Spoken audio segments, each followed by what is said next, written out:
ஓம் ஸ்ரீ சாய்ராம். பகவான் ஸ்ரீ சத்ய சாய்பாபாவின் அஷ்டோத்தரத்தில் 34வது திருநாமம் ஓம் ஸ்ரீ சாயி சக்தி பிரதாய நமக என்பது. சக்தி என்றால் வலிமை, பிரதாய என்றால் அளிப்பவர்.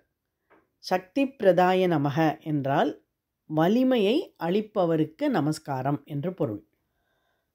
ஒருவருக்கு என்னதான் திறமை இருந்தாலும் அந்த திறமையை வெளிப்படுத்தக்கூடிய வலிமை, ஆற்றல் இல்லாவிட்டால் அந்த திறமையால் எந்த பிரயோஜனமும் இல்லை. ஆகவே அப்படிப்பட்ட வலிமையை, ஆற்றலை நமக்கு அளிக்கக்கூடியவர் பகவான் பாபா. அவர் சிவசக்தி ஸ்வரூபம். சிவனாக இருந்து மங்களத்தை நமக்கு நல்குகிறார்.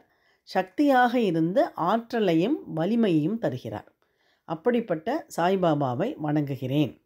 ஓம் ஸ்ரீ சாயி சக்தி பிரதாய நமக.